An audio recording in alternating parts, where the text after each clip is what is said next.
feel low, you can still go. Even when you feel slow, you can still go. Even when there's no hope, you can still go. I never answer to no, man, I still go. Good evening, everyone, and welcome. I'm Rich Mancuso, live on my YouTube channel. This is Keep It in the Ring, as always, on Thursday. Welcome in, my friends. It's Thursday night, November 20th, 2025.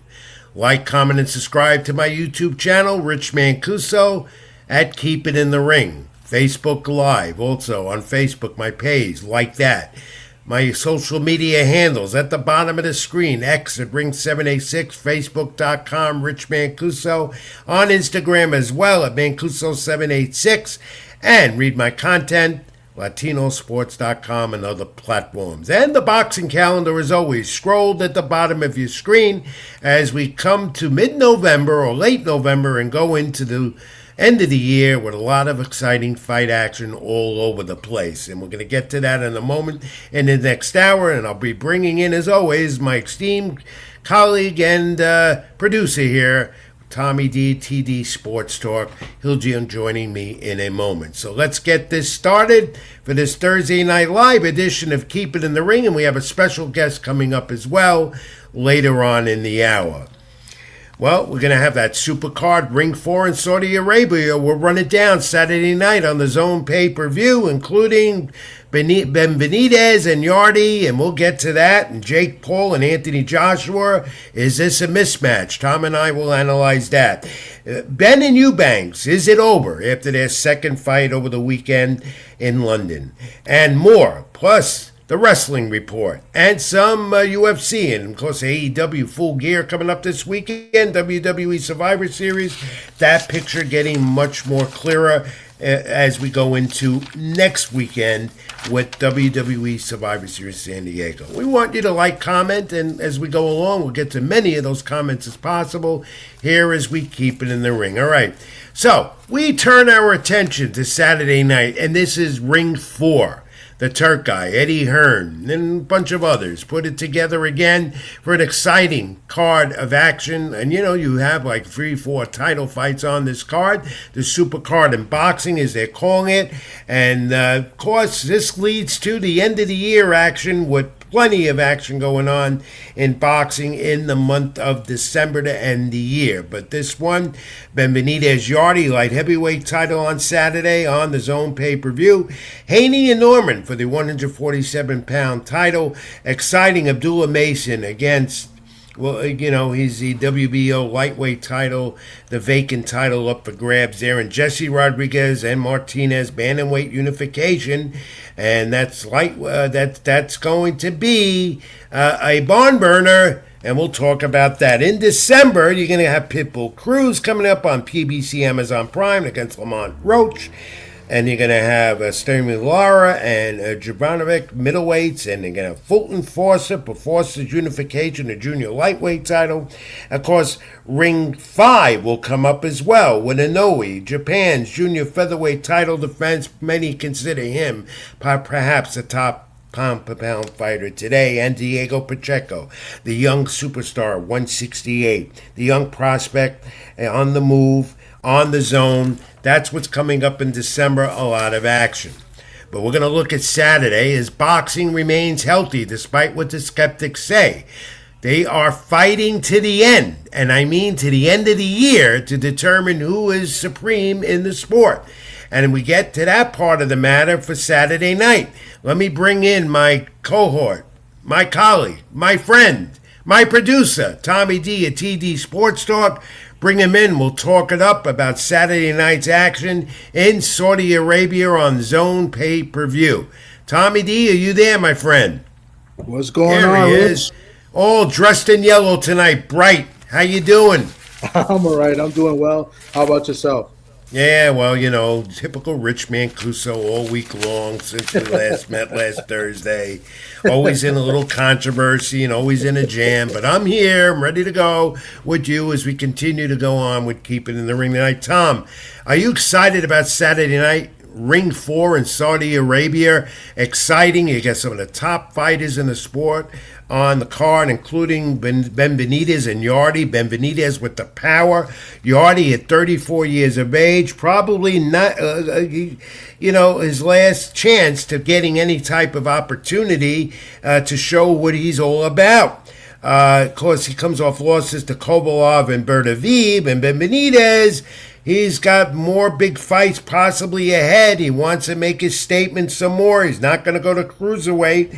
He wins. He could be the big name in boxing. Everyone's talking about that.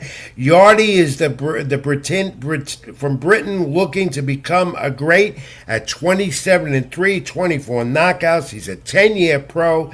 He could counterpunch and stay with Benavidez. What are your thoughts on this one? That's the main bout Saturday night. The main event is going to be a great one. I mean, the whole card in general is going to be really good. I'm excited. This may be the card of the year. That's why we titled it. Is it the card of the year? I mean, up and down, you've got, 4 great fights, and then you got a nice little undercard underneath that. Vito Milanecki's got a tough fight on his hands. I always like watching him. I've watched him fight in person. Up and down, this is a great, great card. Obviously, the big fight that everybody's talking about is not even the main event. It's Brian Norman Jr. defending his WBO welterweight title against, Devin the Dream Haney. And we're going to get to that, but I want more of an analysis from you briefly. How do you see Yardy and Benavidez turning out? I see it going the distance. I see some great punching going on here. Yardy's also got some power and some good footwork. Benavidez, of course, with the power. What do you think is going to be the outcome of this? I think this is going to be a great, great fight. I think Yardy is no slouch. It's like you mentioned before, this could be his last opportunity at getting a world title. He's fell short a couple times before. And I see Benavidez winning this fight with a late stoppage. Usually Yardy, he'll start off great, but the gas tank usually goes out, in the second half of the fight. So I got Benavidez winning probably like 8th, 9th round stoppage in this fight, but an exciting back and forth fight. Don't sleep on Yardy. He's got big power. He can punch. He's hurt guys like Benavidez. He was very close to stopping Kovalev. So this should be a banger. This is going to be a great, great fight, and that's why I guess it's the main event. And he says, Yardy, that he's coming to win. Obviously, everybody's going to say that. And Benavidez says he's going to do what he always does, and that's finish off another opponent and make him be the man for boxing, the guy that everyone's going to be talking about. And I do believe that will continue Saturday night, and I think this is going to be a great light heavyweight title bout, Yardy and Benavidez. But now we turn our attention to the other one, big one you just mentioned, Brian Norman, Devin Haney. Welterweight. Norman's a WBO title defense. Haney wanted Teofimo Lopez. Of course, we know the story there. Lopez would not go up to 147. Okay? And yes. Teofimo has his sight on the takeover at 140. So the division now is occupied with the WBA, having champions that including Mario Barrios, a WBC champion who might have Ryan Garcia. They're setting that. It's all set. We'll talk that in a moment. Henny still the WBC junior welterweight champ in recess, whatever they mean by that. I'll never understand that. The super lightweight. Yeah, that's ridiculous. And Pitbull Cruz, the WBC interim champ. Tom, interesting fight. Henny with his dad, of course, Bill, who's always stirring controversy in the corner. He's got the footwork. They're stressing that. The speed. But his last fight with Jose Ramirez, we know how that turned out in Times Square in New York City in May, was a dud. Yeah, listen, I mean, this is a very intriguing fight. You got one guy who's been a welterweight pretty much his whole career, and he is the world champion. And then you got another guy looking to make history, looking to get another championship in a third division, another weight class, in Devin Haney. I mean, you got experience against, I'm going to call it like this. You got experience against power, right? And, Brian Norman obviously has power, but he doesn't really have the experience. He hasn't really been tested. Devin Haney is say what you want about Bill. I know Bill rubs people the wrong way. I actually like Bill. I don't like some of his tactics, but I like Bill. I met him personally. He's a nice guy.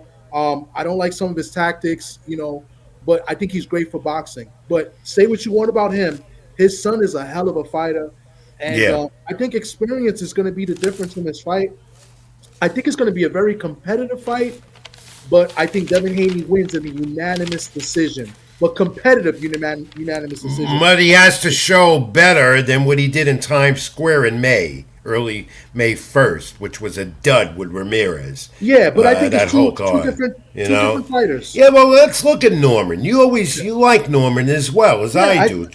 28 and 0, 22 knockouts. He wanted Boots Ennis to unify, but that's not happening. But he's coming off wins over Derek Cuevas and Jim Sasaki this year. So he's got some momentum going, Tom. yeah. No, listen, the knockout power is there. Here's the thing: the intangibles, right? Let's talk about the intangibles. Let's talk about the enemy. Let's talk one. He's never been on this big stage before. Being on main event under lights in a pay per view, this is his first time. And two, they're taking this fight very, very personal. And sometimes emotions take you away from the game plan and take you away from what you need to do in that ring. So that's why the advantage, in my opinion, has to go to Devin Haney. He's been experienced. He's been under the big lights before. He's been in this situation before. So I expect him to outbox Brian Norman. I wouldn't be shocked if Norman lands something and maybe finishes him. I mean, Yeah, it's boxing, right? and it's boxing, right? It's possible. And here's the thing, Tom. You're gonna bring this up. I do believe Devin Haney has to win this fight. But I what do you mean, mean have to? well, Okay. my feeling is after Ramirez fight, he has to show, no matter how mediocre it might have looked and how bad it looked, he has to show something on Saturday night Yeah. against Norman. Norman is no slouch, Mhm. and I believe that this fight can define a lot about the real Devin Haney now. Yeah. Listen, I think you're onto something, and I do agree. I think Devin, for the contract that he signed and what he's getting paid for this fight, yes, I do believe that. But if this is a close fight, a good competitive fight, and let's say Devin Haney loses, I think he'll be fine. I think he's got a good relationship with Turkey. It's Brian Norman, in my opinion, that probably needs to perform and show that he's the real deal. Because if he doesn't, what happens next for him? You know what I'm saying? I mean, he'll still be with Top Rank, but how far would that take him? Devin Haney will still continue to get big fights, in my opinion. He still's got the grudge match with Ryan Garcia. They can make big money there. And there's other people out there. So I kind of agree, but then I disagree at the same time. I think both fighters really have a lot to prove in this fight. Okay, Tom. Basically, let's run down the rest of this. We have a lot to do. Abdullah Mason, you always liked him. And Noakes, Mason, 19-0, 17 knockouts. Possible future of that lightweight division off a fifth-round win this year. Noakes, 17-0, undefeated, 15 KOs. And that's the thing, this whole card, the main fights, everyone's got a zero. So someone's going to Yeah, go everybody's home. got zero. It's, Yeah. it's title fights. I Yeah, mean, and that's what's great about it. Briefly, do you like Mason or Noakes, and why? like you said, I love Abdullah Mason, but this is not going to be as easy as people think. He may make it look easy because I feel like Abdullah Mason will win in a stoppage, but I think he's going to have to. There's going to be some moments in the fight where Noakes maybe come on and he's going to be in his face all night. I don't think Noakes is going to be Abdullah. You like Mason? He You may like land Mason? something. Hey, he may even drop Abdullah Mason.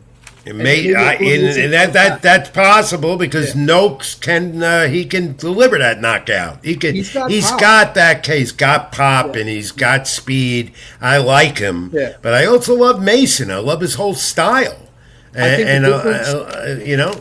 the difference is going to be that reach. I mean, Abdullah's reach, his length is just overmatches Noakes, and I think that's going to be the And difference. someone's going to So, go home with a loss, that's for sure. They're both yeah. undefeated. This one I'm looking forward to. Jesse Bam Bam Rodriguez, 22-0, 15 knockouts.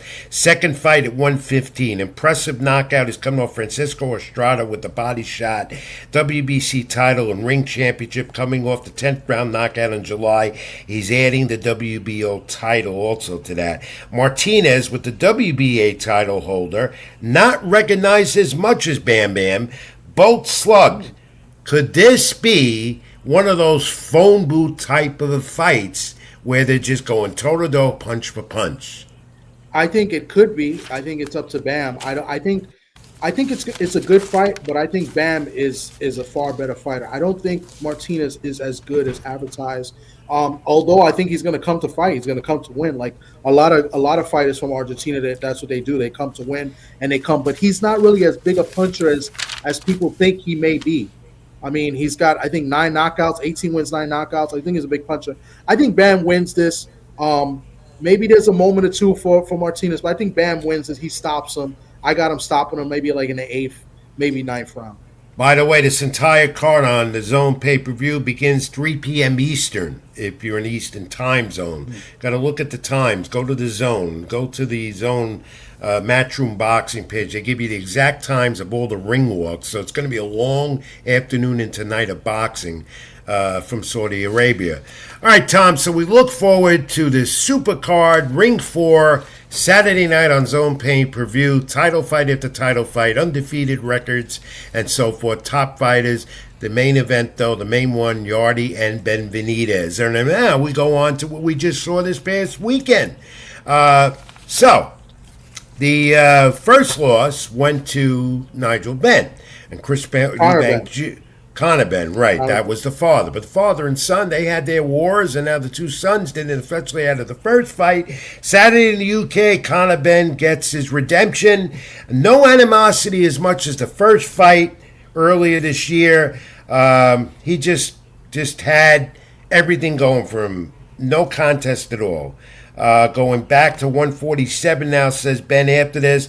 Ben had Eubanks from the start, 2 knockdowns, and that final round ended it. They embraced afterwards, and that's what was nice to see. But that might have just been a formality because there's still that little animosity going back from their first fight. 119, 107, 116, 110, 118, 108, how the judges had it. Speed, power, and connecting. Ben was saying the whole thing now is over, no more with Eubanks. Eubanks said maybe something new, it was Ben's night. And I don't know where Eubanks goes from here. Conor Benn, though, looking at 147. Tom, briefly, what are your thoughts? I thought this was a good fight, a great performance by Conor Benn. Probably the best I've seen Conor Benn. He showed that he could box a little bit. But, he was against a guy that looked like he was a little bit weight drained. I mean, Eubanks didn't look good from the beginning. I gave him 1 round. I think it was like the 3rd round. I thought he landed something well. And, even that round he might have lost, but that was probably his best round. He just looked very uncomfortable. It could have been the weight, which is weird because the first fight he looked tremendous.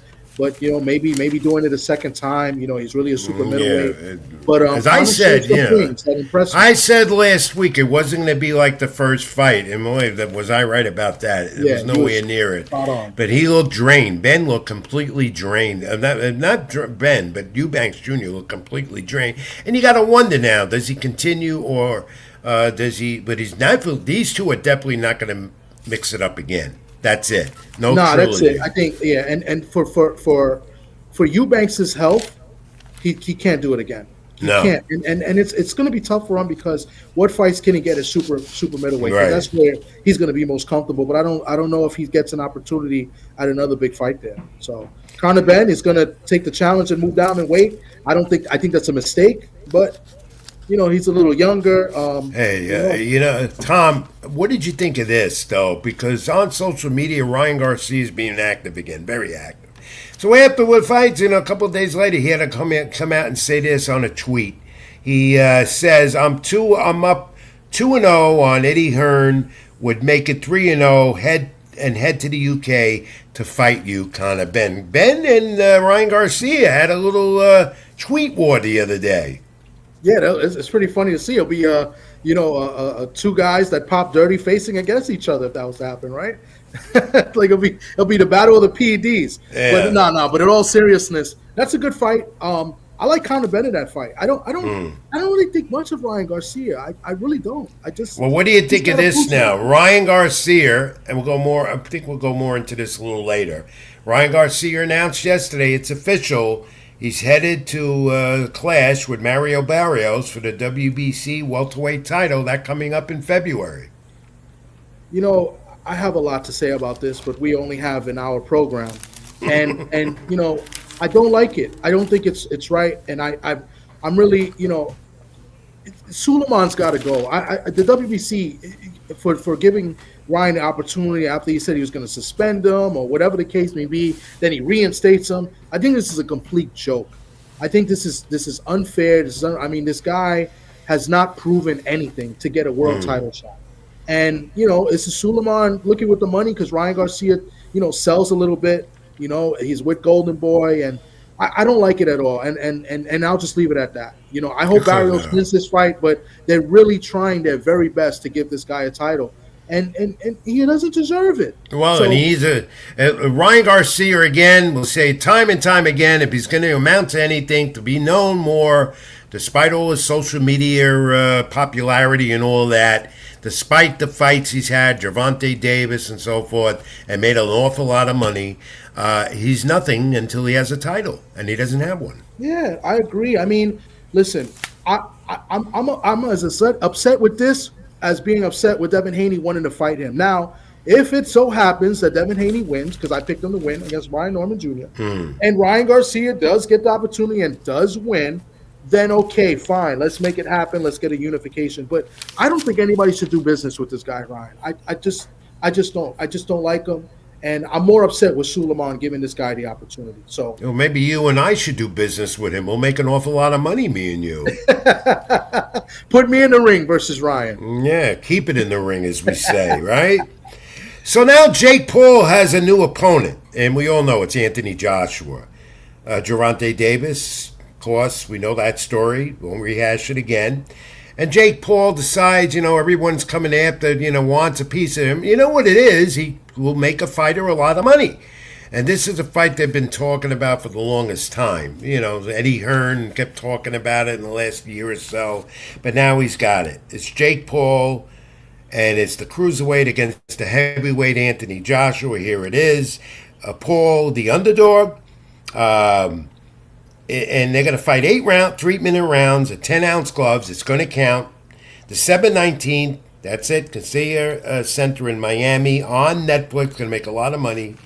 Of course, Joshua could come in at 250 pounds and Paul at the cruiserweight, so there ain't going to be that much of a difference, especially when you looked at it was going to be Gervonta Davis and Jake Paul.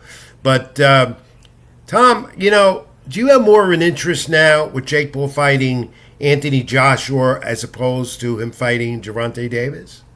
I actually do. And I think this is crazy. I mean, there is a cap on this, I believe, or a restriction, or I think it's 245 is the weight limit for Joshua. Well, then Joshua's not going to come in at 245. He's been coming in much slimmer in his last few fights. Okay, but he can't go over. Yeah, he can't go over. No. And of course, I don't see how this fight lasts more than 2 or 3 rounds. I got AJ, destroying this guy. Unless there's some underneath the table type deal. I mean, he is getting $80 million. It's still going to be a circus because it's Jake Paul. Yeah. You know? All right, so we'll be talking about that in December in a few weeks. And here's Tommy Fury, who Paul lost to, his loss. And now him and Tommy Fury and Jake Paul going at it on social media. They all do this, every fighter. Back and forth. Offer me $15 million and I'll be there in 8 weeks. Paul said he offered all fighters a chance and Fury didn't say yes. You are not a man, you're a boy. I mean, that's Jake Paul. As much as he does good for the sport, he puts money into gyms and facilities for young people all over the country and in Puerto Rico, and of course the advocate for female boxing, propelling Amanda Serrano. He is the boy. He's the boy, because that's what he does. That's what he does. Yeah. And more so, if Jake Paul now wants to be considered one of the best, and wants to be considered a serious fighter contending for something despite being ranked 14th by the WBA, Jake Paul will need to win this fight, and many are saying Joshua, as I do believe, will annihilate Jake He should. Paul. It should. It should be. It should be. But like I said, we don't know if there's any underneath. Maybe he carries them for a few rounds. Who knows? I mean, is 80 million enough to take a dive? I mean, I don't know. Oh, It's going to be interesting. let's not talk dives and all this gambling stuff going on in sports. Yeah, Please. I want to let you know All our right. guest is here a little bit early. If you know, All just to right. let you know. All right. We're going to have Glenn Tappier on in a moment. Glenn, if you could just hang in there, we're going to get you. We have to run down some other stuff in boxing, and then Tom and I will get to you. So just watch, enjoy the show and the information we give, and we'll have you on in a moment. Glenn Tappier, an old friend, and just announced his retirement from the sport, be on in a moment with us. Tom, in the meantime, the WBO has said that Alexander Usyk, the heavyweight champ, no longer now undisputed. He has vacated his WBO heavyweight title belt. So here we go again. The heavyweight division, the face of boxing, not unified again. Usyk vacates the WBO, and we'll see where that goes. And the Turk guy out in Saudi Arabia said Saturday that Anthony Joshua would fight in Saudi Arabia in February, followed by a big fight in London in September. My guessing is it's going to finally be Joshua and Tyson Fury in September if Fury says he's coming out of retirement. I expect that to happen, and that would be with Matchroom's Eddie Hearn. He's the promoter of Joshua. Quickly, Tom, your thoughts? Well, as far as Usyk, I'm very surprised at this, but maybe he doesn't want any parts of Wardley because that's who he would have to fight next, and very, very, very shocked in this. But the guys at heavyweight at any division stay, not only unified but undisputed for a little bit because eventually, they relinquish the titles for whatever reason. So I'm not happy with this. No. Because you don't have a unified heavyweight champ again. That's what it is. The face of boxing for so many years. That's what I grew up with. That's what I reported for years. And here we go again. No unified heavyweight champ. And Joseph Parker, still in the heavyweight title mix, denies he tested positive for cocaine in his fight just a few weeks ago with Fabio Wardley, last month, in fact, where he was upset with a chance to fight Usyk. He was up the upset. He couldn't get Usyk now, but now it might be a step back because he's the allegations that he used cocaine prior to his fight with Wardley, where he was tested. We'll see where that goes. And we go more to the heavyweight division again because Richard Torres, this rising prospect heavyweight with Top Rank Boxing, keeps ascending to that top. Undefeated, 13-0, first round knockout over stoppage over the weekend over Thomas Selloff. He broke his nose. First round, it was over. That guy, Richard Torres, undefeated with a lot of power. And Tom, he's one of 8 heavyweights undefeated currently with the champ Usyk and Wardley also. The top ranked show still without a top rank without a streaming network as we report as we go towards the end of the year. There are your undefeated heavyweights right now. Richard Torres among them at 13-0. And that's an interesting division. It's still not unified as the face of boxing, Tom. No, and there's some good heavyweights there. My favorite on here. I mean, I like Usyk, but I love Ajit Kabiel. I think he's going to be great. I think he's going to be the guy that might beat Usyk. I like him a lot. He's going to fight an undefeated guy. He is supposed to fight Kanimba, I think, in January, if I'm not mistaken. So you could mark off another undefeated guy at the end of January. Torres is up there. The guy below, I forgot his name. I can't really see it. He's the guy that beat Torres in the Olympics, and he also stopped Torres in the World Games. I think he's a Russian guy. I can't pronounce his name. You know what? I don't. The thing here is I'm not looking forward to really a Joshua Fury fight because that should have happened a few years ago. And if it happens in Saudi Arabia, as the Turk guy says, would be in September. I want to see these young undefeated heavyweights. That's what I want to see, and I want to see what Usyk is going to do to try and become undisputed again. We'll see where that all goes in this heavyweight division. Now, Tom, we continue on the Eubanks card. Jay Catterall, he doesn't go away. Power, he had the power and he stopped Uko Usman in the 11th round. Same controversy as we get in boxing all the time. The drop to the knee was his opponent. The ref said it was no knockdown. Later he was dropped to, again, a barrage of punches. It was over in round 11. But Jake Catterall continues at 32-2-0 with 14 knockouts, Tom. There's always hope, though, for this 32-year-old southpaw Catterall. And discussions are underway. He will fight the winner of the Haney-Norman fight this Saturday in Saudi Arabia. Your thoughts? Interesting. That's interesting. I like Jack Catterall. I think he's a solid guy. I was talking about him on my show last week, and my colleagues and my co-hosts were roasting me, saying that he's not that good, and and they did knock on him is he doesn't throw too many punches each round. Like sometimes he could be inactive in rounds, but he looked really good. And I thought he was gonna. I didn't think he would stop the guy. I thought he was gonna win easily. And he did, So I like him. I think he's a worthy opponent. I think he's now working with Bozy Ennis now. I think is now. Yes, he is right, so, and he just seems like he doesn't go away. He's a fighter. He stays with it. Even after a loss, he rebounds. And here we go again. Now he's in the picture. He's in the discussion. Norman and Haney, the winner of that. Tom, top rank again this past weekend. Rafael Espinosa's fourth title defense by knockout. Retains the WBO featherweight title over...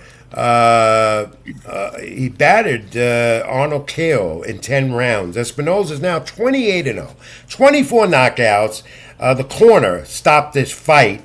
Couldn't come out for the 11th. If you've seen Espinosa fight as much as I have, he's one of those fighters you want to see. He's action-packed. He is, but we want to see him against our guy. I mean, maybe he's not your guy, but he's my guy. And he's been calling him out. And they're both on the same top. They're both with top rank. Shushu Carrington has been calling this guy out. Why haven't they got this set up yet? Well, I think Carrington, because he had a setback, comes back in the new year, and then maybe they can get that discussion going with Top Rank. Also needs a streaming network to do that. They don't have one right now. So good point, though, Tom. And our friend Jan Santana, the featherweight from the Dominican Republic over the weekend, victorious, 16-0 now, fifth round TKO. Tom, this young man continues to get better and better at the Dominican Republic. I like him, and of course, I got to admit, I'm a little bit biased because I'm with, I was with the team his last fight here in New York, and I'm good friends with his manager. Shout out to my guy Ricardo Figueroa. This is a good young man. He's promoted by Top Rank and by Miguel Cotto. Miguel Cotto is the one that found him in DR, brought him to Puerto Rico. He trains out in Puerto Rico in Bayamon. And I like him, man. He's out there and straightforward fighter. He's got a good jab, too. He can box, but he's a very powerful guy, and he wants to fight. And it was, I like the fact that he called out Shushu Carrington in the last fight in Madison Square Garden. So I'm very high on Jan Santana. He's still a prospect right now, but he's top 10 right now, I believe, in the WBO. Now we'll continue to update on his progress, see what he does next in the new year. And today, Mike Coppicer of The Ring reveals this. Subriel Matias, adverse an adverse finding for PED substance abuse in a VADA test. His WBC junior welterweight title defense versus Dalton Smith now scheduled for January, I think, 11th in New York at Barclays Center. That's in jeopardy. He has 10 days now to request testing for B sample. So here we go again. A guy I thought would never get involved with something like that when I heard that.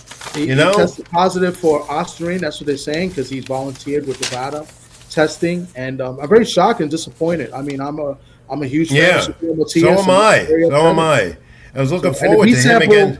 The B sample is going to be the same, so it doesn't matter. Like it's and Dalton Smith. Now we got a lot of comments coming in, and we're rushing through all this news that came in the past few days. Bear with us. We'll try and get to it finally before we get to our guests waiting patiently. Edgar Berlanga. Look at Edgar Berlanga. I saw him Saturday at Citi Field. Dominican Republic All-Stars against Puerto Rican All-Stars baseball. Berlanga is a very big baseball fan as well. I'm very proud of Puerto Rico. We know that. So here he is, throwing out the first pitch with his son at Citi Field Saturday. Did pretty well, and, I didn't get the chance to talk to him, and I don't know if Edgar Berlanga really wants to talk to me. But I don't know if Berlanga wants to talk to anyone right now. Yeah, but he spoke to a few of the writers there that cover baseball from DR and Puerto Rico. And it was nice to see him do that with his son, and So I thought I'd show that to everyone. All right, Tom.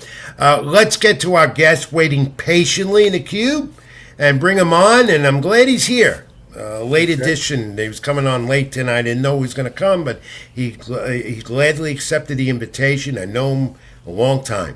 Saw him when he was an amateur, later as a successful pro. Glenn Tapia from Bergen County, New Jersey. Used to be with Top Rank. Champ. Passaic County, brother. Passaic County. Yep, that's right. The Jersey boy would know that better than a Bronx boy. That's for sure. There you go. Champ, welcome to the program. It's just a pleasure to talk. Thank you guys for having me. It's just a pleasure to have you on the program with me and Tommy D. You had a successful career that came to an end. You made that decision just a week or so ago. Why did you do that? You were with Top Rank, finished at 25-5 with 17 knockouts. You're 34 years old, right, Champ? 35. 35. All right, I want to rush your years. You have a lot left. Right. Not from a guy like me who's at the end of his career and all that. Champ. You just beginning, brother. Chill, man. Yeah, that's what everyone says. now, and Tom, jump into the discussion. Hey, hold on. I want to say something about the Jake Paul with the Yeah, we're gonna get to that with you, but go ahead. Okay, well, Go ahead. I think it's all a skin, it's all entertainment, of course, but I think this is the actual fight with this guy, because there's no way that like Joshua gonna, if he loses this fight or if he does some bullshit, he gonna miss out on the opportunity with the Fury fight. Yeah. I know. So there's no way, you feel me? That this has to be a fight. This is gonna Do be you crazy, but I think he's gonna knock him the hell out. But do you take Jake Paul seriously? with the last fight, he was trying to fight Gervonta. That was a clown show, of course. Yep. But you got to take him serious, man. First of all, he's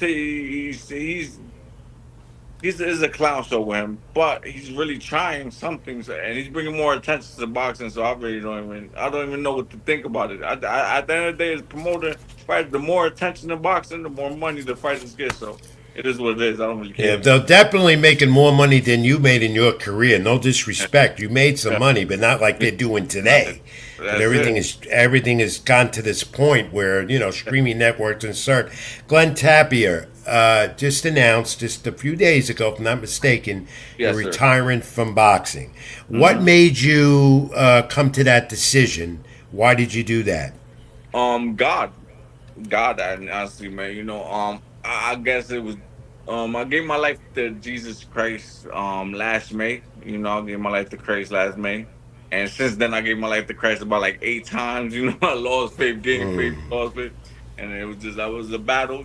But I'm gonna say October something.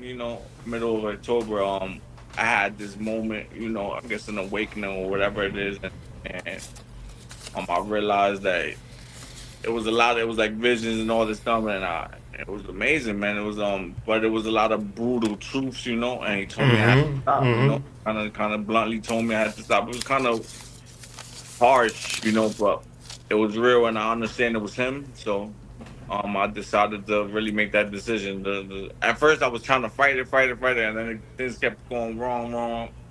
I finally made the decision. Let's stop, man. He wanted me to go this route, and once I did, the doors open. See, the thing is, I'm really blunt and I'm really honest. Most people are not honest, and the truth is that I've been boxing all my life. I've been boxing since I was 8 years old. I got kicked out my middle school. I got kicked out 8th grade, so I didn't even go to high school. I got, so it's like I don't really got that much education. Of course, I'm a smart guy, but I got a lot of wisdom because of all the pain I've been through in life. But I don't really got education. So, but then as a professional, I've been boxing all my life. So I never had a real job. I never really did anything. I never was out in the society, I'm gonna guess.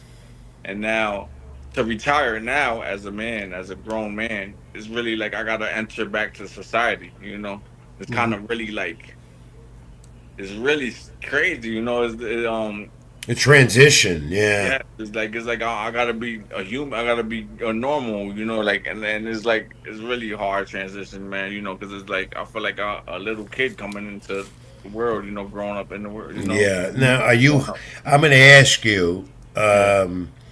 Straight out, are you leaving healthy? Are you Yes, okay? 100%. 100%. Okay. Thank God. Okay. Thank God. Yeah. Thank God. Yeah. Of course, man. I've been getting, people don't understand, man. We're when we're fighting, we get punched in the head like all the time, and that brain shaking all the time. And then it's not just the fight; it's like 3 days a week we're sparring, sparring, sparring. And the Spawn, yeah. sparring matches be more harder than the fights, and it's more entertaining than the fight. So it's like people don't get how much damage that is. So thank God, I say thank God, man, that I am healthy. Hmm. So Yeah, let Tom. me just ask. So like you're retiring. So getting work now. You want to work and stay in boxing, maybe as a coach, Now, trainer, I advisor. actually wanna, I feel like I didn't completely fulfill what I wanted to in boxing. So Hmm. it's like I did. People look at me like, "Oh my God, you did a lot," but I don't feel like I fulfilled what I wanted personally. It's like I wanted to be great, and I feel like I didn't become that because of personal like just taking for granted certain things and just going through so much in life as a young boy. It's like I turned pro when I was 18, and just once I turned pro, I was talking about that. Like I got signed when I was 18. Hmm. And once you start making money, you first of all, I was in the streets all my life. I was literally out there wilding. Yeah. And then I changed that. So once I start making money, it's just like I just didn't listen to nobody. Anybody. It was like nobody could tell me nothing. So I just like I've been by myself since then. So it's like a lot of mess ups, a lot of I just didn't know how to handle money. I didn't know how to handle anything. I just was doing whatever they told me, and it is what it is. So I didn't have no team. I didn't have a real team, and that is so valuable. Is Yeah. when a team is needed, like a strong man to be there behind you and tell you, no, no, it's this way. Shut up. You don't know what you're talking about. Yeah. Do it Yeah. like this. We need that as men, and I didn't have that at all. So it was just I was kind of by myself, and it was like a lot of fuckers losing it all, getting it back, losing it all, again, getting it back. There's a lot of ups and downs, and then you guys know this is a really unstable life. And that's really hard, man. When you have kids and you live in life, it's really hard. So I'm just saying that I'm just happy I'm healthy, brother. Mm. Nah, thank God. That's what's up, man. Yeah, yeah, You You know, were. Go ahead, Tom. no, I was just say, I mean, it's funny that you mentioned about, it's very important to have a good team around you. So, like, I don't know if you did. Sorry, Rich, I'm going to do a cheap plug here, but I do a show on Sundays where it's called Tales from the B Side, where we talk about fighters and we bring them on and they give us their stories of like them not just being on the B side, but coming on and telling us what they had to go through, some of the BS that they go through in boxing, behind the scenes. And they tell us each one is consistent, and they say it's very important to have a good team, because if you don't have a good team, you get taken advantage of in this sport and in this yeah, business. It is a sport, but it's also a business. So I would love to have you on that show as well, by the way, because you have an interesting story as well. You know what I'm saying? So, but I wanted to bring, like what you said, as having a good team is very important, in yeah. this business. Really is one of the most important things, man. Most of these guys that you see that are successful is because they have a team around them. Hmm. People that care, like Yeah. especially a strong. And when you're so young, when you're from the streets and you're so young and you're 18, man, just signing a contract at that age. I don't know these people. I don't know nobody. I'm lucky. I got lucky with Pat Lynch. He's a good person. He's a good hearted person. He's a legend in your Yes. area and Yeah. So in the sport. he's a good Yeah, hearted person. yeah, So and you were with Top Rank most of your career. yes. So Now, I went to go spar Manny Pacquiao in 2010 in the hmm Philippines before he fought Mm. Margarito. And then hmm and then I was over there, and then Bob Arum saw me spar Pacquiao a couple of days, and then he just signed me on the spot right there. Bob Wow. Arum. and you had some great fights, some great opponents. If you go down your record Yeah, here of 35, 25 and 5, 17 knockouts, which you were good at. I covered many of your fights in the local area and beyond. I remember Gabriel Rosado, yeah, who's yeah. still That fighting. was You're my, back yeah, in that was it. my last fight. Yeah, I was you won by. Yeah. Yep, that's the yep, thing. yep, I was 20. I was 20-0 before I fought yep. Kirkman. Yep. and then And all you the went in there with Rosado, and you even had David Lemieux. yeah, We know yeah, about him at middleweight here, and Daniel Dawson. And go down the line. You saw some James Kirkland. You go back to yeah, that one back in 2000, I believe 13. 13. See, Yeah, and so you've got quite a resume, yeah, and you were in there, and you went in there with a knockout in mind all the time. yeah, yeah, And Glenn Tapia, I knew that because I saw it. You had a ferocious punch, my friend. yeah, yeah, yeah. That's something that I had. I always had that, and but when I worked really hard. Like I worked really, really hard. So when I went in there, I went in to kill people. I Yeah. just wanted to go in and entertain and stuff. But the thing is, I wasn't consistent with the work, and we all know when if you're not consistent with it, it's gonna break through. And then life, man, life is really is man when like I said, when you don't have a team and you don't have a team of people around you, life could get really Yeah. tough. You don't have nobody to guide you, and Oh, and you got like to look now at after because now you're out of the ring yeah, and answer this question as honestly as you can. yes, Are sir. fighters taken care of once they hang up the gloves for the last time? No, I mean, no. And why is that? We have a Muhammad Ali Act that Dana White and them over there with their new league, they want to overturn that act. That's for the safety and protection of the fighters. Why don't you guys who put you if it weren't for you and all the others, there'd be no boxing. Okay? Simple as that. We know that. You guys go in there, it's a risk every time you go in the ring. All right? Why are fighters not taken care of when they're done? I mean, if they got at the Hall of Fame, that's another story. That's just the Hall of Fame. Why aren't they taken care of? What have you found out about that? it's just we're literally by ourselves, man. Like we're as a fighter, you're like your own business in a way. It's like so now most of these fighters that we're uneducated. We're from the hood, and we don't really understand anything. So we just sign the contract and we just fight. Whatever the person or the manager tells us to do, we do. So it's like, as a young person, we don't got like, if you don't have a team, a person behind you telling you what to do, we really don't understand anything. So we could get taken advantage a lot of, and it's like money and things. We don't know what we're signing. I don't know what I signed when I was 18. Like I said, luckily I was with Pat Lynch, and I got lucky. You understand? But even then, like I didn't know him. This was strictly business. But like after him knowing me for years, we ended up getting having a good bond. But still, it's not. He didn't like me like he loved the son. That he didn't take care of me like he would this son. So it's like, yes, he was a good person, and thank God I got with him. But we don't know each other. That's just the truth. So it's like there's no way that he could really like me and really love me or really care about me. Like it's life, man. So it's like we don't understand. So we don't have like I'm one of the guys that grew up and I end up having a lot of wisdom. I end up like looking at life differently. But I see a lot of these guys, man, that get taken advantage of and just and they're literally fucked up, man, during this, man. They end up just messed up and nobody cares about them, man. And they're literally like they don't know what to do. Because now they don't have no help at all. Nobody Mhm. helps them at all. So now they don't know what to do because they've been boxing all the time. So Yeah. now they're not boxing and now nobody cares about them. Luckily, like I got a little voice and I'm a little famous. I got into being famous online, a little bit more because of my personality. But a lot of these guys don't got nobody, and so they Mhm. don't even Yeah. got nobody to go out there and talk to. So now when they do retire and stuff, when nobody talks to them, they're getting one like. They're gonna know, you feel me? Nobody cares, and now Yeah. they don't got nobody to get advice from.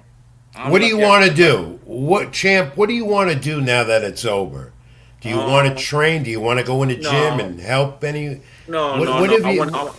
I want to like me personally. I want to I know it sounds crazy, but I want to go completely get out of boxing completely, and I want to become great at something else. And then I'm gonna do that. I'm gonna for sure do that. But then I want to also help children, man. I want to help the kids, man. I want to mentor kids and stuff, because a lot of us we need help, man. And I feel like I could speak to kids a lot, Yeah, like I this don't is judge them. You did that. That would be great, especially Yeah, coming from an experienced pro like you. yeah. What you've done, the experiences and all that. All credit to you to get that done, and we're here to help you as you seek this new journey now, retiring from the ring. You finally. And Tom, interject again if you have to. Champ, this Glenn Tapia.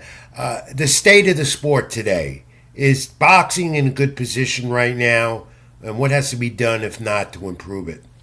Right now, I think it's the best that there's ever been. Really, at the end of the day, think about it. If you think about it, man, how much attention is in boxing right now?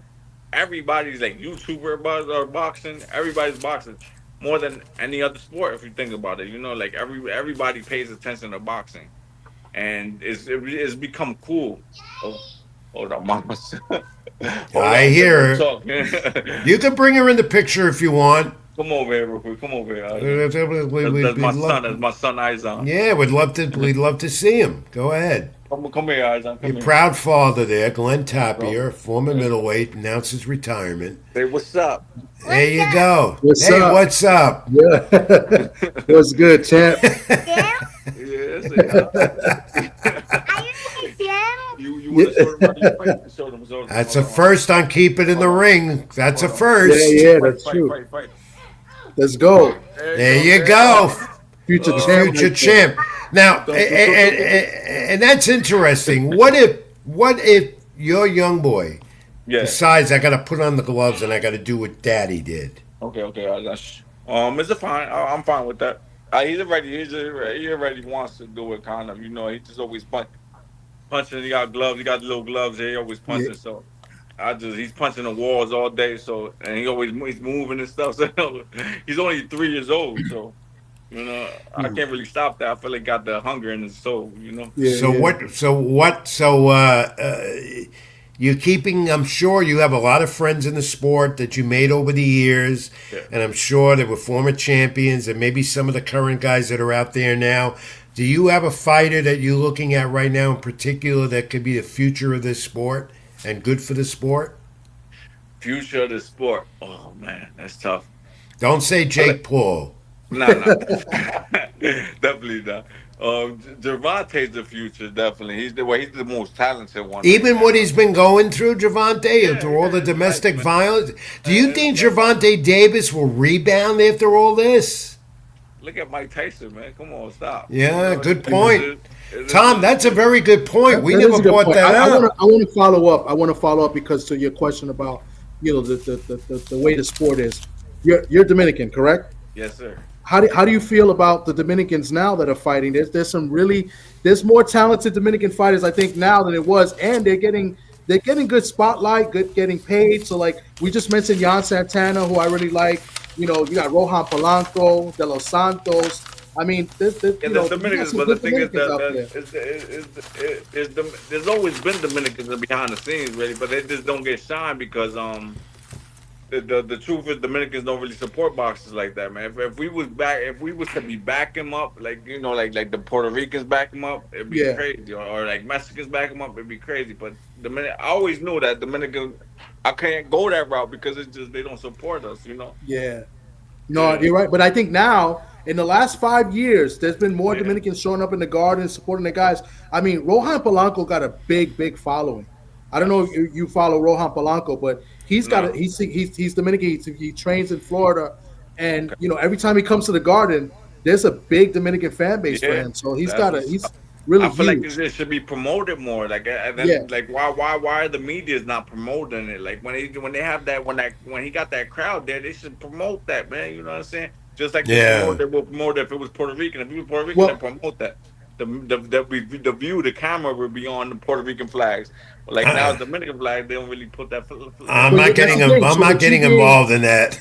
Yeah, but with you I'm not getting being involved with with that. Top Rank is known to do that. So like, there's been fighters that have been Dominican and Puerto Rican. Subriel Matias is half. He's Dominican Yeah, and Puerto Rican, but they yeah. don't talk about the Dominican side. And I know fighters personally that Top Rank says, "All right, you're Puerto Rican," even though they may be mixed. I mean, what you're The saying thing is is, correct. that's it. It's just real. It's just the fact. Like it's like Yeah, even if they get a little bit of fan, the thing, and then the thing is too, the like even though they get Dominican, like Dominicans that come from America, that's cool, but they don't get the whole country over there Yeah, at this point. That's the you're right. thing. That's the difference. Like when a Puerto Rican fights, even though he gets Puerto Ricans over here, he gets his whole country in Puerto Rico too to Yeah, view that fight. So that's that's true. why That's maybe so true. Even the yeah. Mexicans as well. The Mexicans, Glenn the Mexicans Tapia, over here and the Mexicans over there. yeah. Yeah, that's This true. has been fantastic talk, and I'm so glad you came on a late arrival, but you did it, my friend. And this has been great discussion, and we have to keep the line of communication going. Me, you, and of course Tommy D. How do fans stay in touch with you, champ? Real Glenn's Happy on Instagram, and then just Glenn's Happy on Facebook. You know, you All can right. hit me. Now, one other thing before you go, because every guest that comes on the program, it's not trivia. We do fact of the week. You're Uh going to oh. take a crack at it and see what you do. Tom, once I again, do before bad you. with tests for some reason. I don't know. No, this isn't trivia, and this I is can't going to get be. these either. So This is easy. Here it Okay, is. okay. You ready? Yes, sir. Box. It's about, and you had one. I remember it well. Boxing ring entrance songs. Okay. Can you name the number one boxing entrance song? Ring entrance song. And you had one, and I remember it well. Damn, number one. Number one. I don't know. Eye of the Tiger, maybe. I don't Yeah, know. you got it. Yeah. Eye of the Tiger. Yeah, Eye of I the was gonna say the Tiger. Rocky theme, but yeah, Right, And, Look at that, look at that. see that? You said you couldn't get it. See that shit? You're because you're the champ. And number two, all right, was Gonna Fly Now, also from Rocky. Okay. Yeah. So you got it, but There you go. you got the. Unfortunately, champ, I can't give but- you but- any. I can't give you anything for getting the fact of the week. I'm logging off. I'm logging off. I'm logging off, man. What was your ring entrance song? You had one. I forgot. I think I had one for Jersey on fucking what's this guy's name? Oh, I'm going to tell you one that I remember. It's Go one ahead, of the go ahead. ones you came out once with Eye of the Tiger. I did one time, but then there was another one. I forgot what the hell it was, man. You'll think about it. Bon Tom, Jovi was one with Bon Jovi. but Tom, put him up with that championship belt. I want him to go out in style. Show him There you that go. champ. You Which got one that is it? image. Which You have an image of Glenn Tapia with a championship yeah, belt. Yeah. I want you to Sorry. put that Oh, up. there Take you a go. look. There you go. There's a young Glenn. Can you remember that? I don't remember when that was. That was in China. That was in China when I fought on HBO on China. Yeah. Okay. Macau, Yeah. China. See, and there you are. So 15. you were a champion. See, so you can't. No one can take that away from you. No one can take away a championship from Glenn Tapia, who was a I great won middleweight. two titles. I won two titles. Won two titles, and you One fought Rumble. some. You had some very good fighters. You were in the ring with. Over how Yeah. many years of a career was it altogether? 17 years. 17 years is long enough, Yeah. my friend. I can't go 5 minutes in the ring, and you went 17 years. Hold on. How do you like that? Hold on. What? Oh, yeah, probably. He probably had a problem. All right, listen, he got the fact of the week. Somebody might have Yeah, but He'll be back. well, I want before we go to break, and we have a lot more to do. I want to see if we can. Is he back? I'm sorry. Yeah, there you go. There you go. All right. All right, champ. I don't know what happened, but your time is up anyway. But you got yourself off. Damn, I Rich. don't want. Jesus. Damn, that was so. Damn, no, you can't give me. Ave Maria, man. Why he got to do that No. to you? You can't I- give me 2 minutes, son. I have more show to do. And- you already gave me my money for winning that show that trivia question. You know you can't give me another extra minute. Go ahead. What do you else want to talk about? We'll just attention sponsors. We're running overtime because I got a champ, Glenn Tapia. That would have come DM me. Glenn Tap, real Glenn Tap on Instagram if y'all want to pay me some money, sponsors. There you go. Now, Well, how about this? We'll be in Hey, thank touch. you, I guys. definitely. Listen, champ. Tommy D will have you on his show, and I'm going to have you on more often. How's that? Okay, you can do that, brother. You already And know. then God we'll take care. talk. I And appreciate you got to think about doing a book, maybe a book about your career, a documentary, because it was a good one. I lived through you. it. I saw most of your fights. I covered many of them. And I got to tell you, God bless in your retirement and all the best to you and your family as Glenn Tapia says goodbye to boxing for now. Thank you, God. Thank you, God. And it was a great career that you had, and don't let anyone tell you otherwise. It was, okay? Thank you, brother. Thank you. Appreciate And that. keep it in the ring, and I'll be in touch with you. We will talk when the show goes off. I'm going to send you a quick text, All right, you okay? guys take And care. All right, you guys take care, guys. keep All it in right, the brother. ring. Thank you, Tom. He was great, and I'm glad Yeah, he came in yeah. as a late addition. He got the fact of the week too. He had a And- great career. I mean, he was fun Yeah, to he watch. did. I mean, He did. was He in a lot of was. firefights. I covered a lot of his amateur fights, and then he became a pro with Top Rank, and I saw a lot of him. Fought in the Garden a few times, in Jersey a lot, and all over. I mean, he's been all over the place, and it was time to say goodbye to boxing, and he did it in style. But I think he's going to be an asset to the many youngsters coming into the sport who want a career, and he'll give them the right advice. You need more like him. He's got a lot of old school in him as well. Need more like him. All right. Thanks again to the champ, Glenn Tapia. Tommy D and I, Rich Mancuso, back more for Keep It in the Ring. The pro wrestling coming up. Nostalgia. We got a lot more to go here. Like, comment, subscribe to my YouTube channel, Rich Mancuso. Facebook page live. Like that page. Social media, Ring786 at X and Twitter and whatever. Whatever. I'm Rich Mancuso. That's Tommy D, TD Sports Talk. Keep it in the ring. Back in a moment, live on my YouTube channel. Stay with us for this after this brief time out.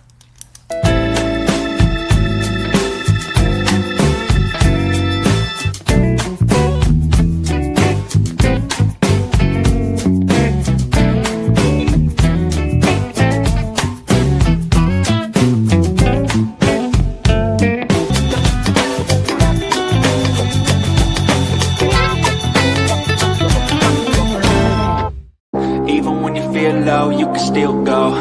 Even when you feel slow, you can still go. Even when there's no hope, you can still go. I never answer to no, man, I still go. Thanks to our new sponsors, courtesy of String Punk Entertainment and my buddy Scott Churston, who puts us all together for me and Tommy D at TD Sports Talk. Thank you all also for any comments that came along. I think we bypassed.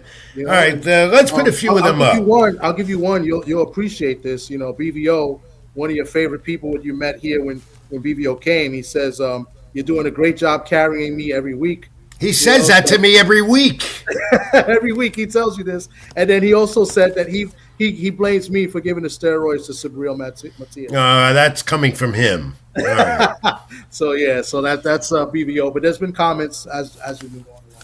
Any others of that are worthy? They're all worthy, but Sports has been in here, giving his takes on some of the things you said in the fights. So everybody's been over here pretty much saying hello and what's up to us. So shout out, BFTV's been in here. Boxing Source. It's another one here. Good. And folks, please subscribe to my YouTube channel. I want you to do that. If you like the program, you like Tommy D, you like me, subscribe to my channel, Tommy's as well, and String Punk Entertainment. So we got more? Any more before we move on? Oh, there's been plenty, but I've been putting it on the board for everybody to see. So as we're coming up, so I don't know how much longer I can go today because of the laptop, but we got a lot to go through. So all right. Well, we'll try. And Tommy's the technician here. He does such a great job for me each and every week. Let's get to the MMA talk. We got to go over this because at Madison Square Garden, UFC. I don't know what number it was. They give numbers to these things, 321 or whatever it was. And it was sold out, Madison Square Garden. Dana White made a big thing about that again. The two-division champion, Matrov, 5 rounds. Makadorov, regardless. Welterweights were on display here. He wins the title, a unanimous decision. And again, it was he smothered Della Maddalena. Mostly on the floor was this type of technical encounter in the octagon. But Makarov was in control from the beginning, and Dana White would not comment about the new two division champ here in UFC fighting at the White House on the lawn. Put that photo of Dana White up because he's always with the media afterwards and gets a ton of information and gets very, very, you got to be careful how you approach him. UFC event at the White House in the July 4th holiday. And I don't know, Conor McGregor rumored to be on that one also. But this time again at UFC in Madison Square Garden, over 20,000. They're popular. We don't talk UFC enough on the program because we keep it in the ring, not the octagon. But you got to admit, Tom, UFC is really, really popular. I mean, people like it. I personally am not a big UFC guy. I'll watch it if there's nothing else to watch. I'll firmly believe, so I don't really follow it as much. But but they're doing good numbers. I mean, they're doing good gates. I don't know what they're doing on TV, but they seem to sell out wherever they go. So. That's all I can say about that. I'm not a UFC guy. You know what I'm saying? No. Well, no, I do Dana White guy either. So. Yeah. Well, I'm not a Dana White guy as well. That's why I don't work for them. But you got to admit they do really well. And again, 20,000 at the Garden. It was buzzing. I had new people that were there, and they limit press access as well. They don't give many credentials out to their events. That's another thing. So and that's not good. They should, but they don't, especially in a market like New York. But anyway, let's get to the pro wrestling, Tom. A lot of that, including this weekend, Saturday, payperview.com and Max. It's pay-per-view. It's AEW Full Gear, Prudential Center, Newark, New Jersey. And quite a card lined up again for Tony Khan and AEW. Hangman Page versus Samoa Joe. We don't have to see that again for the world title. That's coming up. Chris Statlander, Mercedes Moné for the women's title, and she's looking for another title, Moné. She's got like 13 of them. Brody King Bandito versus FTR for the tag titles. That's a $200,000 tag match. Will be on the pre-show and to crown the inaugural NIL champ, they call it, or a national champion. $1 million prize if the Young Bucks lose. Win, rather. Kyle Fletcher, Mac Briscoe, TNT title, Pac against Darby Allin, John Moxley, and Crazy John Moxley against Kyle O'Reilly. I think they added something else off Dynamite last night. They just do so many things awkward in that group. And Tony Khan again says they're doing real well. Tom, their ratings are abysmal. They only get 220,000 for a Dynamite show, maybe top 400, 500,000, and maybe those figures might be exaggerated. And another thing, if you watch AEW, I think fans could agree with me. Not only is it brutal, especially the pay-per-views, and Tony Khan on his audio call this week downplayed that, said we're not being as brutal as we once were, but we are wrestling. That's what he says. And he also claims that they're doing really well, and frankly, they're not. If you look at their arenas, they're empty. And when you watch them on TV, on TNT or TBS for their two shows, there's no crowd reaction. They're dead. They're dead. I'm very interested to see how they do. They're going to be in the East Coast in Newark. Usually East Coast, New York, New Jersey. They do that at Newark every year, and they're coming back to the Manhattan Center in mid-December for Collision and Dynamite. Yeah, because it's a smaller venue, which they want to do. I have nothing against them except the fact that again AEW goes in 30 million directions with their angles and their storylines, and they don't build up storylines good enough. So that's my thing about them, and they will never surpass WWE. I think they should do what ECW used to do. They should wrestle more in the Manhattan Center because that's a cool place for wrestling matches. I mean, I've been there a couple times for ECW, and I've been for another independent show before. So Manhattan Center is a really nice place. It looks packed when you do fill it up, and I believe they can fill it in Manhattan Center. So it looks bigger than what it is. You know what I'm saying? And it makes it look like they got a big packed audience. Maybe not, but I think they should do more events at the Manhattan Center. I agree. They were doing smaller venues, then they're going into the bigger ones again. And let's face, they have to economize and they have to downsize because even though Tony Khan says they're doing well, they're really not. They're not. I can't believe it. When Tony Khan can talk, he'll out-talk someone. But he's got a lot of money, so maybe his father, it's the Jacksonville Jaguars. That's where he gets the money from. Yeah. So we'll see what happens at Full Gear Saturday, Prudential Center, where I'm not going, where you're not going, because we're going to be watching the big fights from Saudi Arabia. Absolutely, yes. Well, the ring walk for Benavidez and Yardy should be 9 p.m. Eastern. But it's going to start, the whole card's going to start at 3 p.m. Eastern. The whole card is good. I'm watching everything. Everything. Let's go back to the wrestling and look at the group that, WWE. They continue to do well. John Cena's farewell. Looks like it's going to be Gunther. He won his latest match in the tournament to determine his final opponent. And it looks like Gunther, Cena is that Grand Slam champ. Gunther wants that the Intercontinental title back. He'll get it. He's back. But here's what Monday Night Raw was great. At Madison Square Garden as well. Yeah. Sold out. Crowd was into it, very loud, and it's because of this. Dom Mysterio and Cena. And then jumping into the picture, do you have that picture of Scooteroo? Is that his name from the Giants? Scatterboo. Scooteroo. For the Giants, yeah. And a Giant, couple of the others were there. And I think one of the another Giant player who's in controversy, but a team that's losing. And this guy's injured, seriously injured, recovering, rehabbing, and he's getting involved in a WWE script. This caught a lot of attention Monday night and afterwards, all over talk radio, especially in the New York area. Yeah, because he took a bump. What would have happened if Mysterio pushed and shoved him like that and he fell down? And I was very shocked. It's very stupid. Now... Yeah. Scoobaroo or Scooteroo, whatever his name is. Scatterboo. Well, Scat. Right. Tom, he says that he's got a marketing deal with WWE, and that's why he was there. And this was all, of course, it's predetermined. Regardless, he's risking himself. And the Giants, as an organization, should not have allowed him to be there to do this. Don't get involved in the action. That's a pro wrestler. He could seriously injure you more. I could understand a little shove or whatever, or maybe he does the shoving, but they kind of shoved him back. I was very shocked to see him. He basically took a bump, almost a wrestling bump. But I was very shocked at that. I mean, he's out for the year.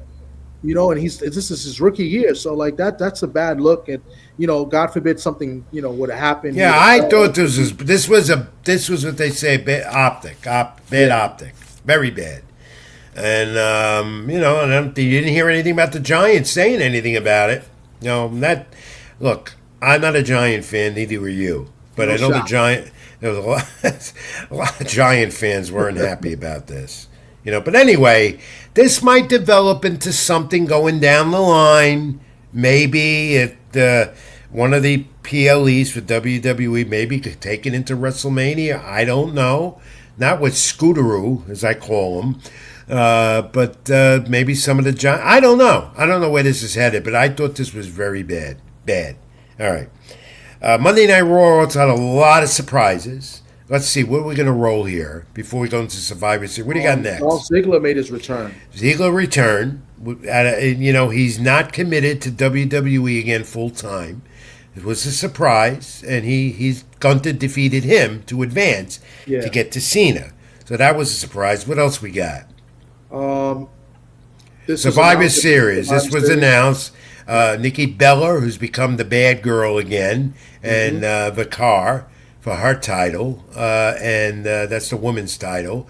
And Bella's not going to win because she's not a full-timer. No. So that's Survivor Series coming up next Saturday night, Petco Park, San Diego, California, and AJ Lee finally returned after her feud with Becky Lynch and her husband, and of course CM Punk and Becky Lynch, and she's gunning now, and of course she wants Becky Lynch again. She caused Becky Lynch to lose the Women's Intercontinental title. There she is. All right, and that's what's her name again? Was I there forgot what her name is. That's really bad. Maxine Dupree, Maxine Dupree. Yes, who yes. won't have that title for long. As I've heard and has been explained, this was to set up more. And it's Yeah. just going to be a very brief title reign for her because Becky Lynch is in the picture more. Yeah. Becky Lynch was very upset. We had a video, we're not showing it, where, it was all over social media. She's ranting and raving. She's heading to her attorney's office. She's appealing all this, and they'll probably have a rematch. And she'll get the title back. But that was a surprise, that her getting the title. All right, what do we got next? That's it for the wrestling segment. I I'm believe. going to talk. We went, Cena. Yeah, we did Cena. And Yeah, we did that, but I thought even the return, Brock Lesnar coming into we didn't play have a at the picture. end, Yeah, Brock Lesnar right? came. Because the Survivor Series men's War Games match is set, It's set and now, and now you're gonna have Cody Rhodes, Jay and Jimmy Uso, CM Punk, and Roman Reigns, and they're gonna go against the other team, that we have. Braun Breaker, Breaker, Logan Paul, the other Paul brother, Brock, and Lesnar. Paul Heyman, the Oracle, has developed quite a team without Seth Rollins. So, look, the Survivor Series looks like it's going to be a great one. You got a good War Games men's match and a good women's match as well. Yeah. Including Bliss and Charlotte Flair on one team.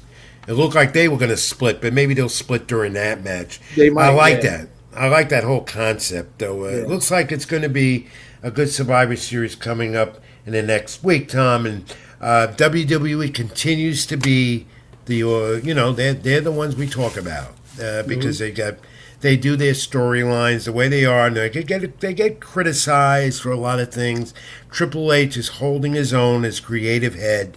They keep doing it, and they keep making money, and they keep charging fans a lot of money. They got like 3 different platforms. Yeah.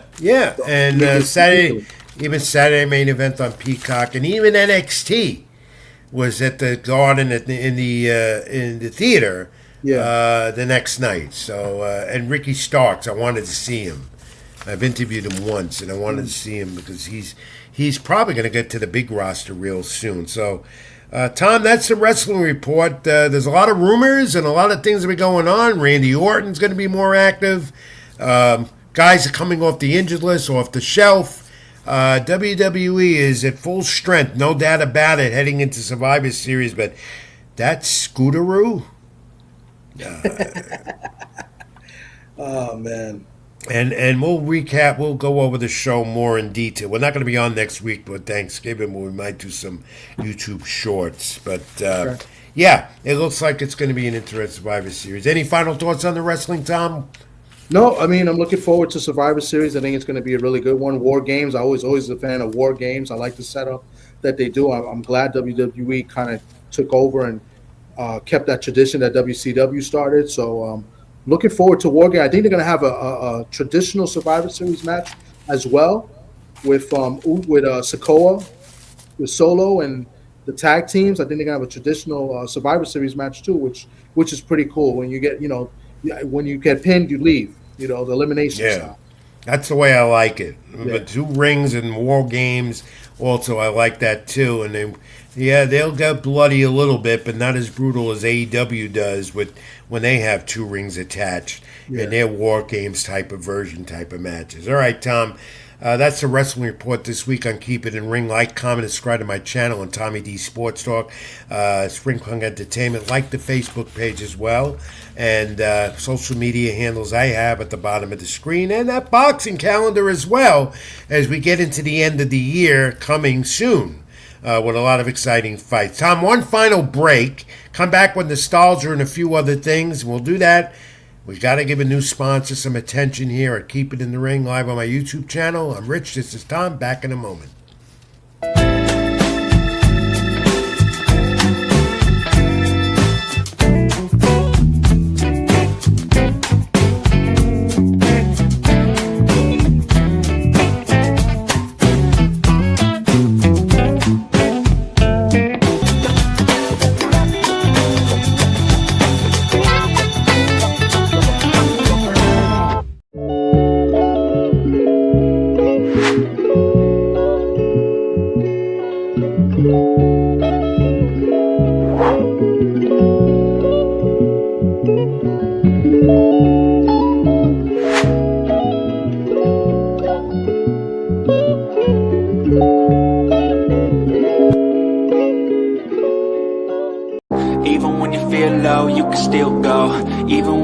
slow, you can still go.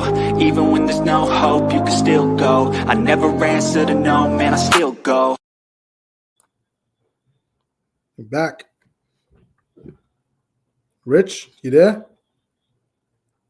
We're back. Oh, I think you froze a little bit. Is muted.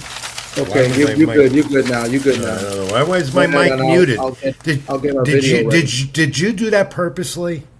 No, I didn't. I come on, man. I'm a professional. No, I had everything set up. I told you. Well, you know, if that continues, I might become the new Scudero against you.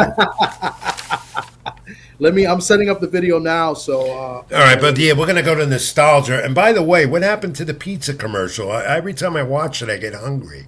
I miss it. You know, Scott said we got to play the new sponsor, so I didn't do the pizza one this week. All right, when we get the pizza shop on when we come on again live. All right. I want the pizza shop. You got it. Everyone knows I love pizza.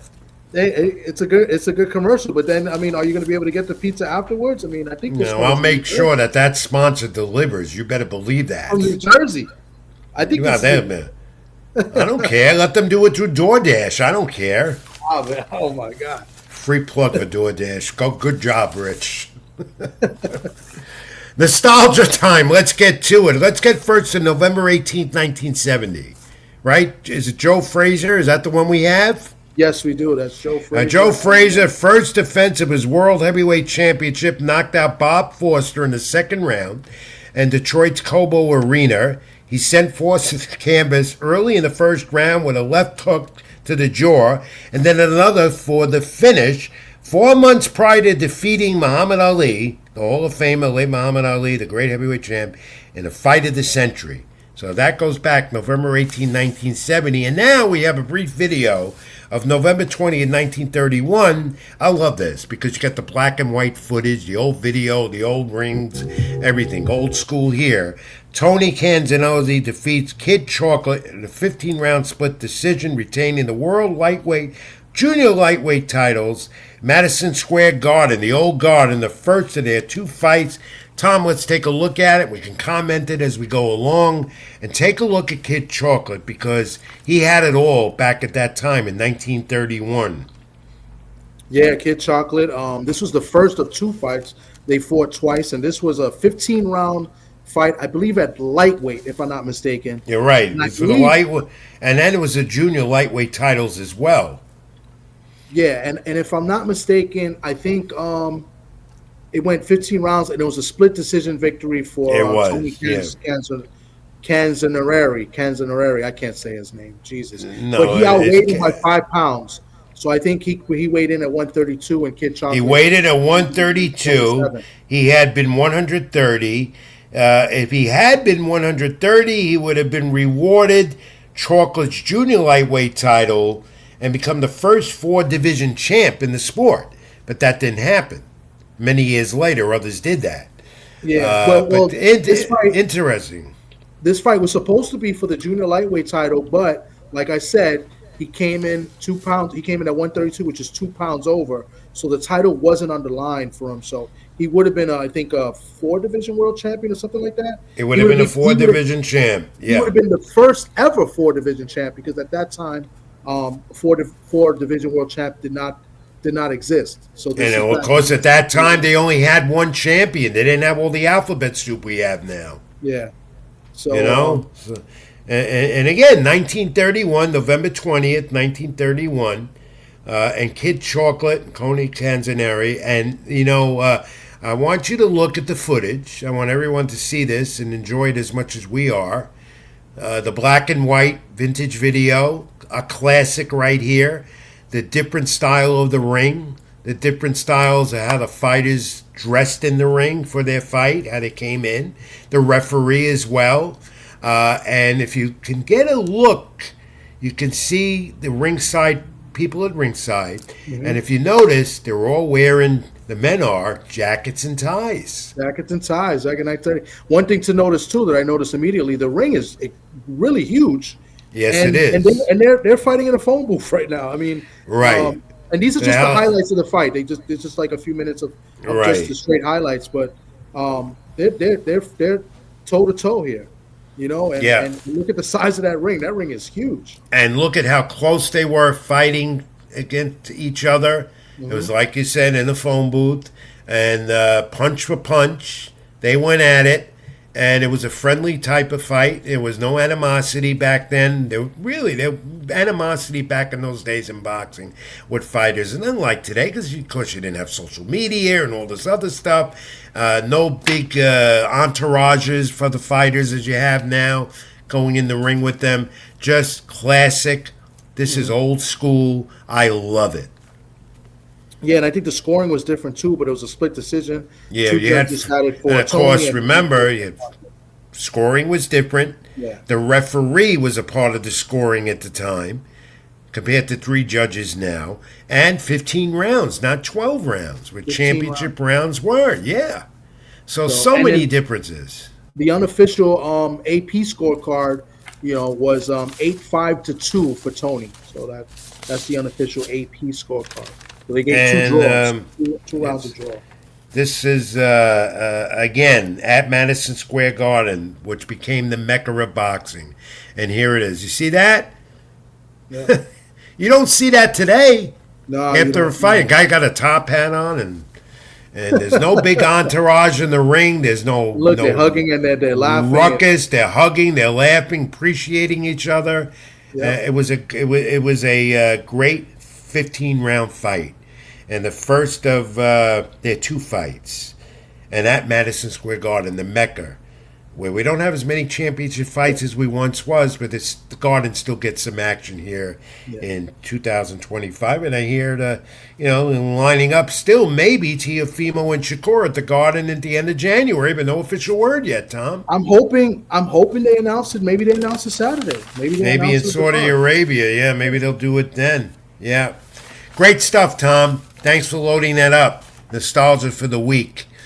And so let's wrap up the program with a couple of notes here and take a look at this. My friend Ricky Ricardo, who WFAN Radio New York, Yankee Spanish language announcer, and the Eagles announcer on WIP in Spanish Espanol, also does talk shows on both stations in New York.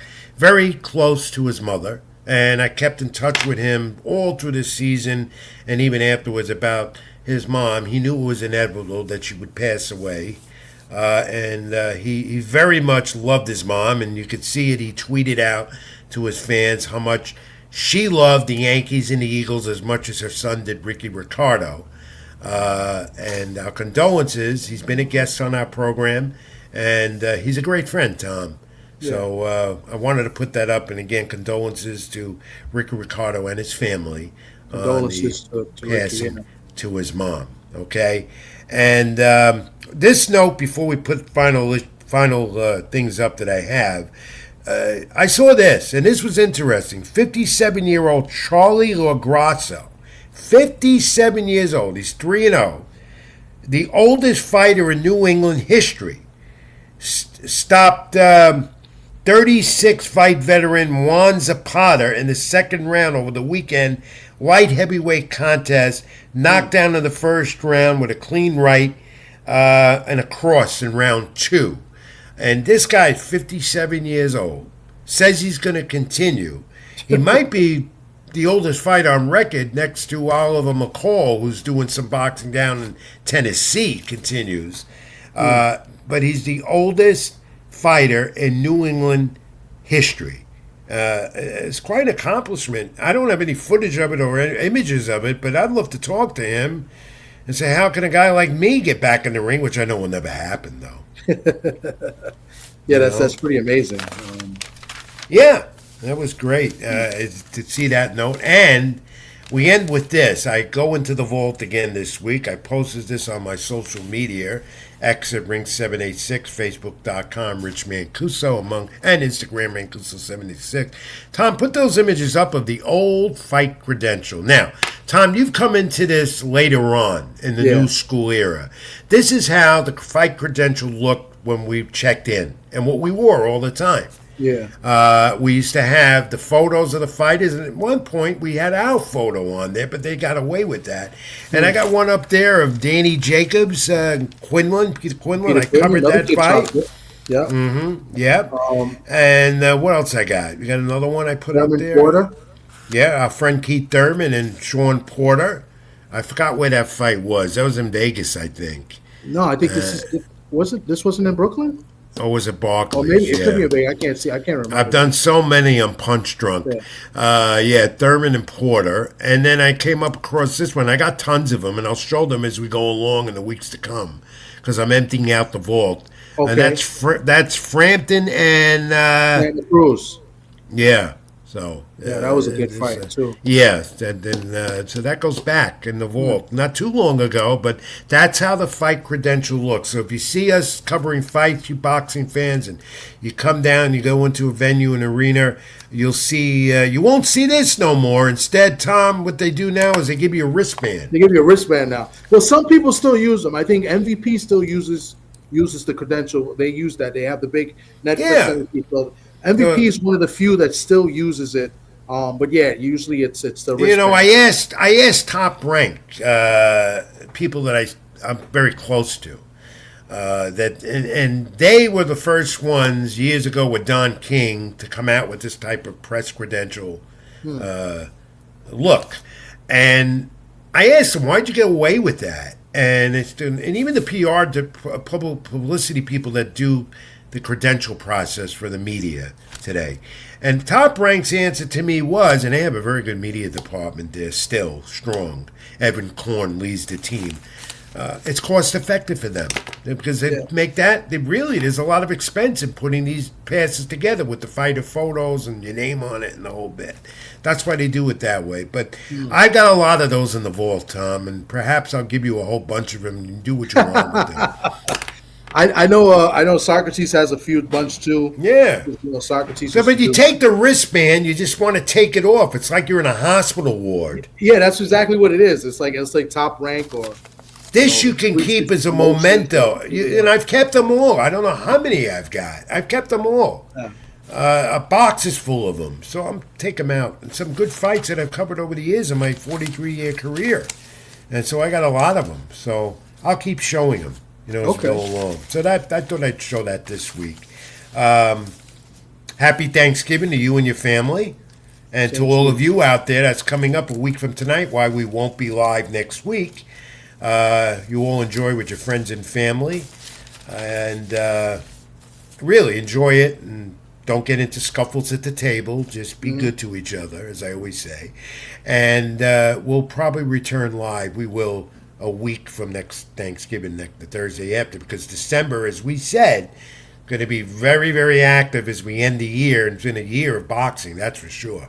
Yeah, big year. Happy Thanksgiving to you and your family too, Rich. Thank you. Special shout out to Glenn Tapia. I mean, it's great to see Glenn Tapia looking good. Has all of his senses. To see his son on camera. Glenn Tapia. He's been in a lot of wars, a lot of big fights. He's given some beatings and taken some at the same time. So it's great to see him. So God bless him and his family as well. I look forward to talking to him as well. It was a great sight to see him. He he looked was good. great. And to see his son too. That was pretty cool. It was nice to have, and it was nice to see Glenn still got his mental capacities and wants to stay in touch, and he will, and we wish him all the best in his retirement now from the ring. Yeah. And I don't know when I'm going to retire, but it's going to come soon. Yeah. No, but I mean, going back to Glenn, he's a champion. He's a champion in life to come from where he came from, and he told basically from the streets and to the boxing game. So he won at life, and he's continuing to win at life, and I think that's a beautiful thing. So Tom, how do fans reach you when you're not on here with me every week? You can catch me tomorrow, usually Fridays, and we're doing on YouTube TD Sports Talk, and sometimes Sunday where we do Tales from the B side. Last week had a great one. We had Hannah Gabriel. That was a really great show. So you can catch me here on TD Sports Talk, and also on Sundays Ring Talk Worldwide with Pedro Fernandez. On Sports Byline. So. I don't know where to keep up with you, where to find you, but you're around. Just go on YouTube. It's Tommy D. That's it. And we'll probably do some shorts during the week before Thanksgiving and after.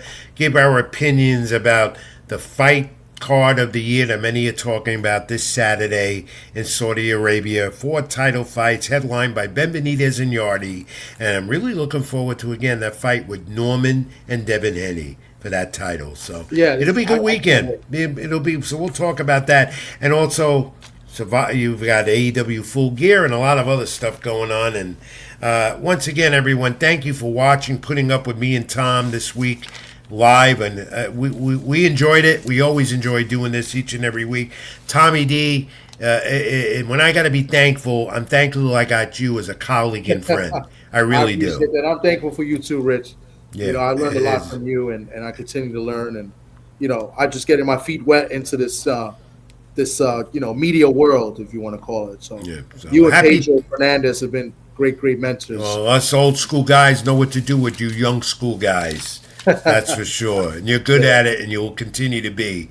So happy Thanksgiving, everyone. Enjoy with friends and family. Always keep in touch. My social media, X, Ring786, Facebook.com, richmancuso. Also at Instagram, Mancuso786, and of course, Latinosports.com and other outlets I write for. And we'll be in touch. Stay in touch. We'll tell you where we're going to be. And as always, keep well, be good to each other, and God bless. And for this week's edition of Keep It in the Ring, which was a great one, thank you. And as always, Tom, what do we say? Keep it in the ring. Keep it in the ring, everyone. Till next time, God bless. Thank you. Even when you feel low, you can still go. Even when you feel slow, you can still go. Even when there's no hope, you can still go. I never answer to no, man, I still go.